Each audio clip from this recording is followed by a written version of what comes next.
Hey guys, Mark here. I hope you're all doing well. In today's video, I'm going to show you how to add a Turk's head knot paracord wrap onto an axe. This style of a wrap is fairly popular, and the wrap is also not too hard to do. The version that I'm about to show you can be adjusted for length so that you can place it on a longer axe than the one that I'm using.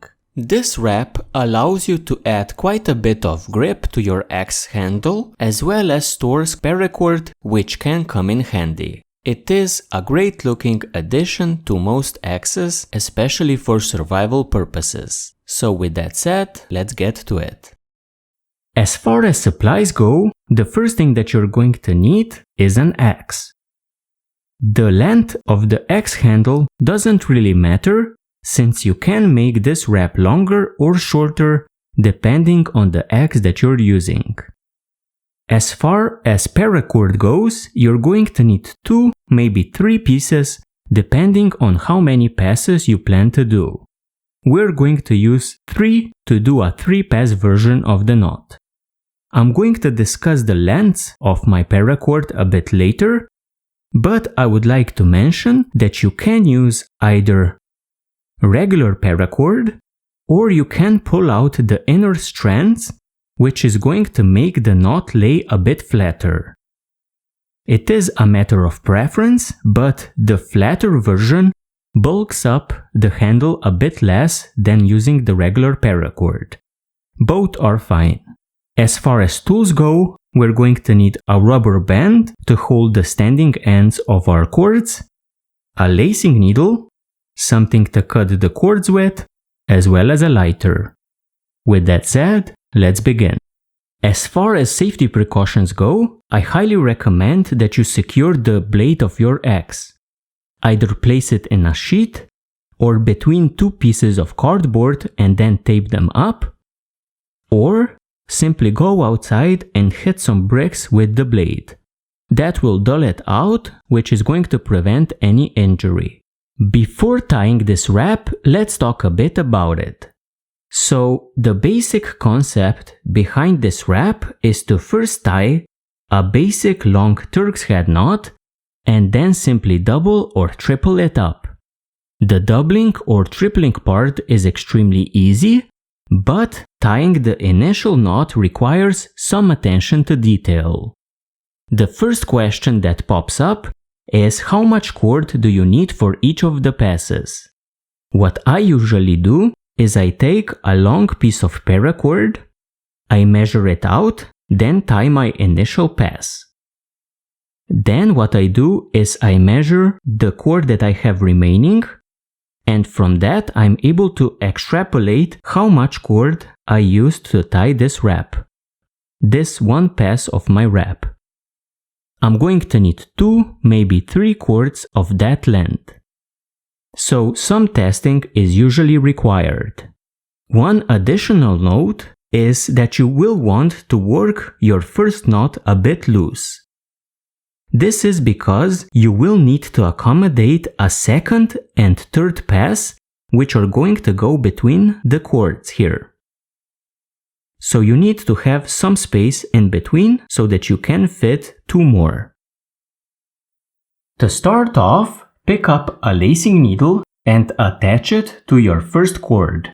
Again, if you do not know the length of your first cord, take a long piece of paracord and then use it to tie the first pass in order to find out how much cord you're going to use up in your second as well as third pass. They all use about the same length of cord. What we're going to do from this point is take a rubber band and we're going to place it around the handle. Like this. We're then going to pick up the standing end of our cord and place it under the rubber band. We can now begin tying. We're going to start wrapping from left to right, and we're going to do several wraps. The number of initial wraps is going to determine how tight of a wrap you're going to do. It determines the length as well as the tightness. So this is the primary reason why you need to test, to see how many initial reps you need to do. We're going to start coming from left to right.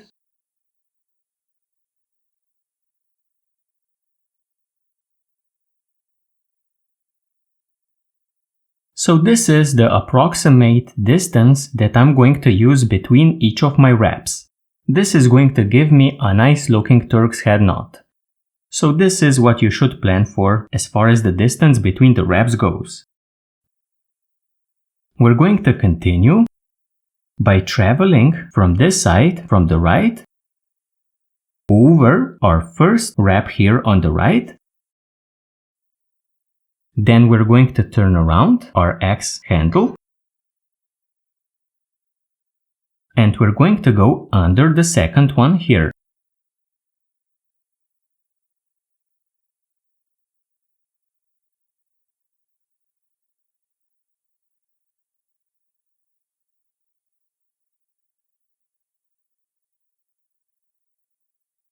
Like this. Then turn around again. And go over again. And you can see that we line up our X's quite nicely. Then turn around again.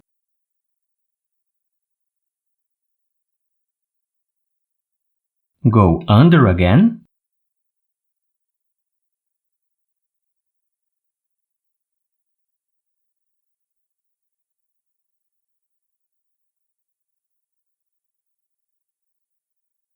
Turn around again. You go over again. And on the back side we go under again.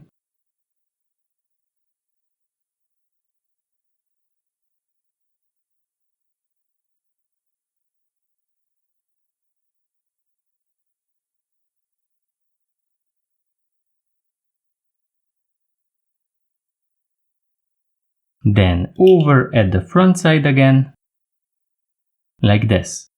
You do this until you cover the handle with these X's.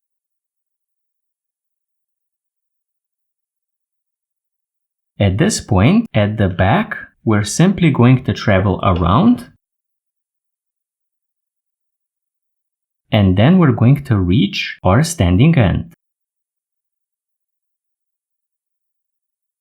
You can see that the standing end is going under here in our first X, and what we're going to do is simply follow it to the right side. So all we're going to do is travel alongside it on its right side and simply do what it does. So we're going to start with an under,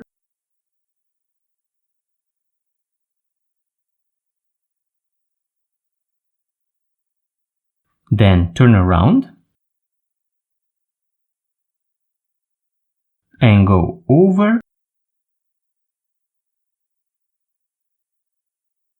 then under,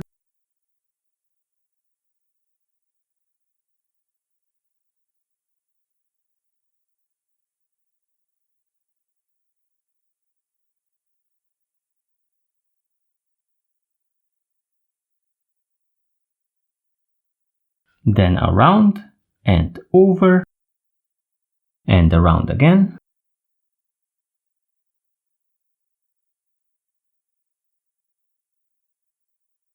Under,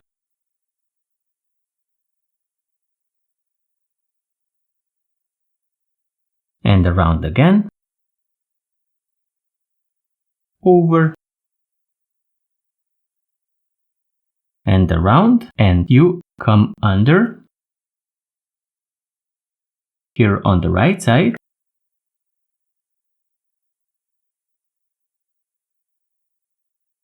at which point we have exited on the right side. Now all we're going to do is we're going to travel right next to this chord here, and we're going to do the opposite of what it does. So you can see that it goes over here, so we're going to go under.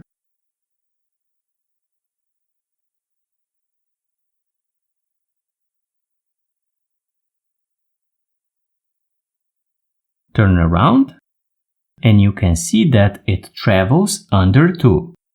We're going to go over 2 here. So over 2, then turn around, under 2,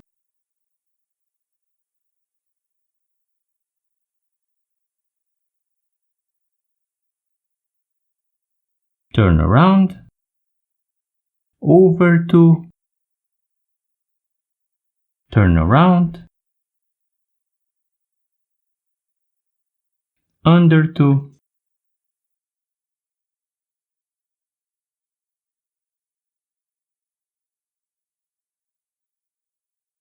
turn around, over 2, then around,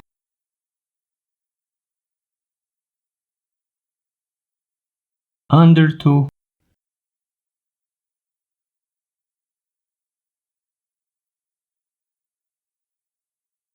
and around, where you're going to exit the knot with an over, then travel here to our doubled chords, so the standing end and the chord that doubles it, and we're going to start splitting these two chords. So we're going to start by going again the opposite of what these two chords are doing, and we're going to travel between them. This is what splitting means. So here they start with an under, so we're going to start with an over. Then they go under, and as I can see, they're going over 2. So we're going to travel under here,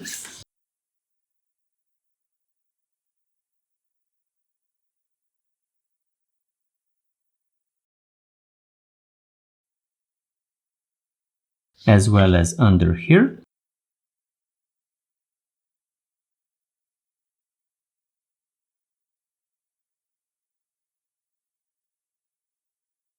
Then over, and over this one as well. So over 2, then under,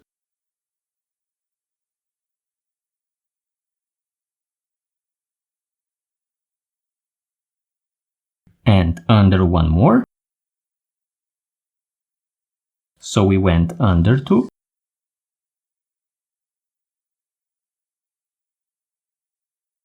then over,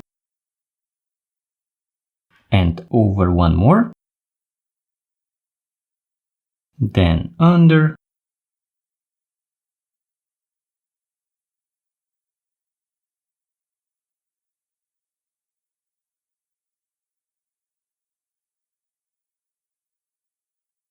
and under one more,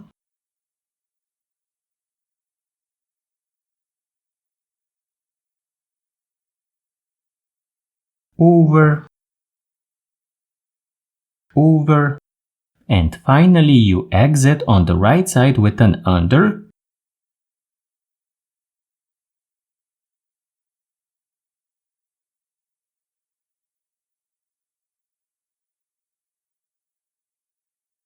like this. And with that, we are at our final pass with this first knot.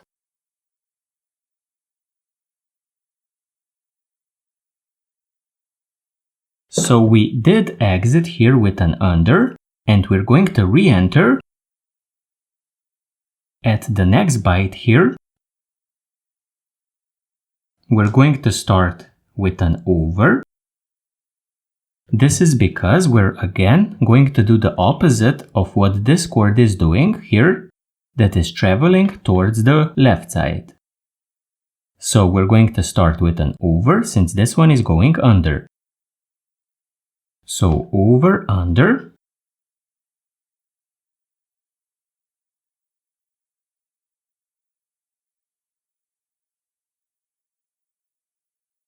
then over, under, and so on. It is just a simple over one, under one sequence all the way to the left side. As long as you follow this chord here on the left side and you do the opposite of what it is doing, you should be fine. So over, then under,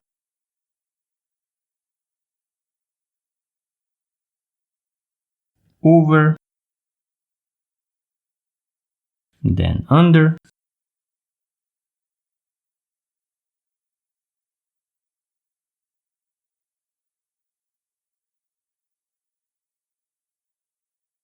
and so on all the way to the left side.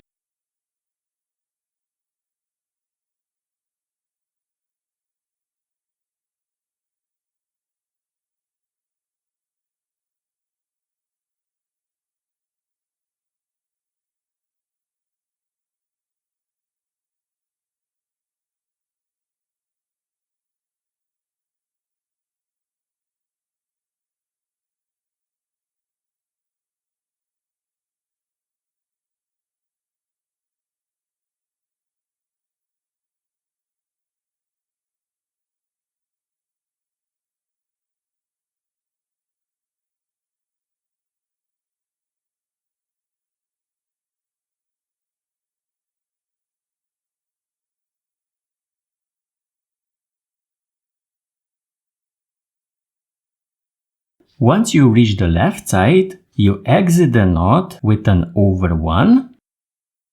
Then what you do is simply place your working end right next to the standing end.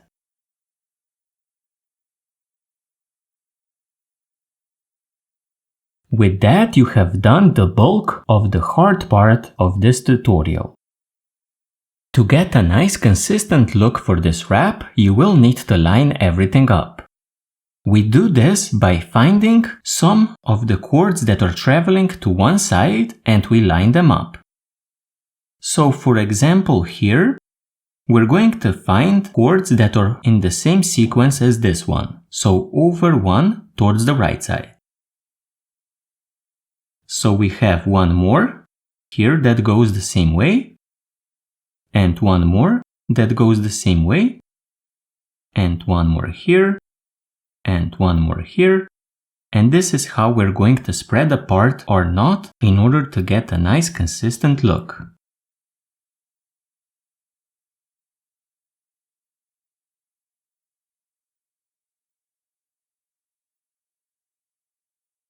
As you can see, I'm trying to line up the chords so that they all basically cross at the same spot.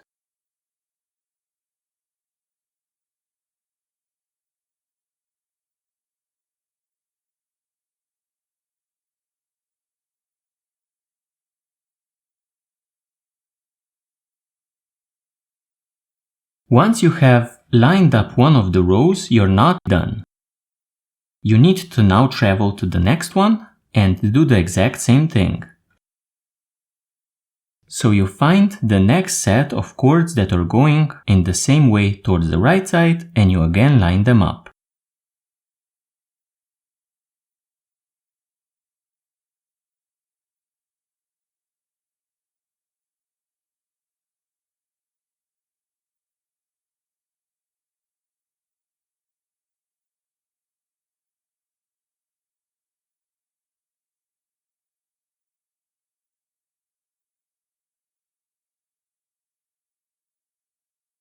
Once you have lined up your crossings nicely, you should get these diamond shapes.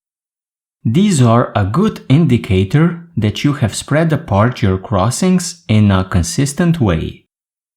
Now we're going to continue by taking a second chord and attaching a lacing needle to it. We're going to take the standing end of our second chord and we're going to place it next to the standing end of our first chord, like this. Then all we're going to do is follow the standing end of our first chord all through the knot and come out the working end of our first chord. So all we're going to do is double up the knot. Let me show you. So we take our working end of the second chord and simply follow the standing end of our first chord.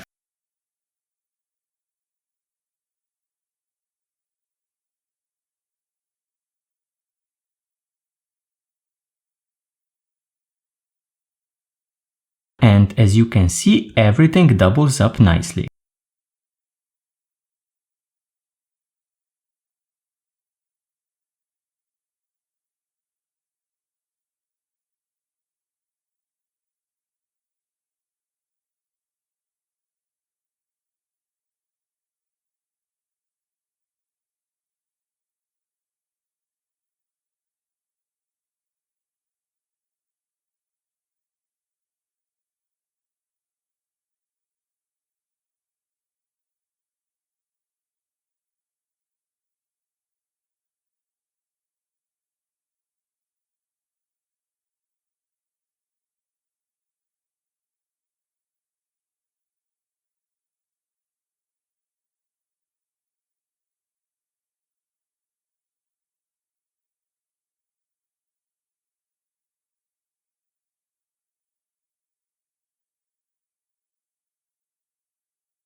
So everything in the knot is going to double up. Continue until you have doubled your knot for the first time, and then we're going to do it for the second time. After doubling up your knot, the two standing ends and the two working ends are going to be together. I'm now going to introduce a third chord just to fill everything out. If your knot is very tight, you don't have to do a third pass. I'm going to do my third pass with a different color of chord. So this is going to give my rap a bit of color. Now what you can do here is either place it in between the two chords, so in between the two standing ends, and this is going to give you one color sequence. If you want more of a zigzag sequence, you would place your chord here, so on the right side of the second chord. So just normally like you would do the third pass. But in my case, I'm going to travel in between the two chords and triple them up.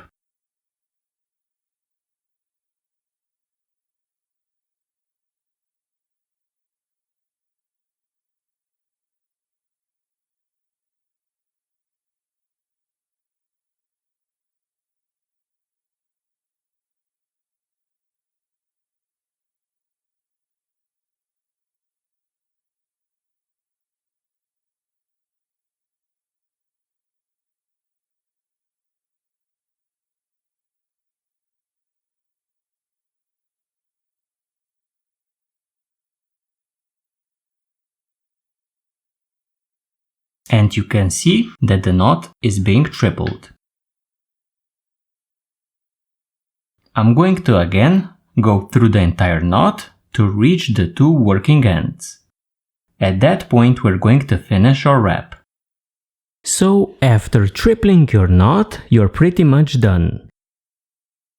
One thing that you need to make sure is that you work your three working ends a bit deeper into the knot before you cut them. The standing ends are quite secure this way, but if you cut at this point, the working ends would tend to slip out of your wrap, which will ruin it. So what you will want to do is take each of the ends and work it under the wrap towards the right side. Now you don't have to go all the way, but going under a few sections before cutting is a good idea. This is easier done while your wrap is quite loose, so do it before you tighten your wrap. Also, if your wrap is quite tight, you can use a braider's fid just to loosen your cords a bit before you push through your needle.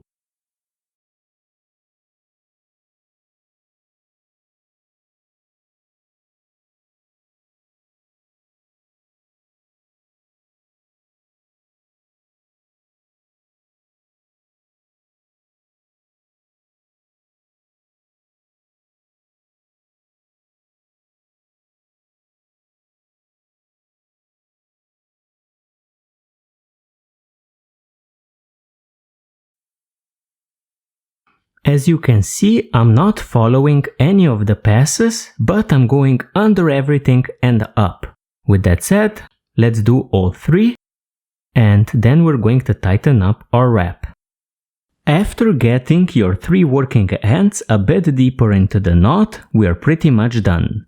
At this point, what we're going to do is retighten everything, starting with one of the standing ends and going through the entire knot and coming out of the working end of that chord. We're going to do the same thing with the other 2 chords, which is going to get us a nice consistent look for the wrap.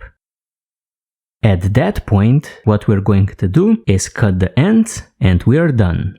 Another quick tip that I can share is that if you want your wrap to be a bit flatter, which makes it also a bit nicer looking, place it between 2 planks and then simply lean on your wrap and start flattening it out.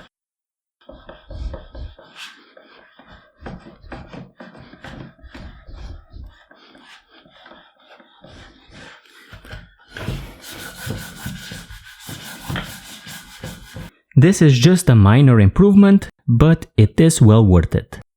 So guys, after all this work, we're finally done. I hope that you were able to get to this point without too much trouble. It does take some getting used to and some dedication before you're able to do this, but once you are able to do it, you can replicate it quite easily. With that said, enjoy your new wrap, thank you, and see ya next time.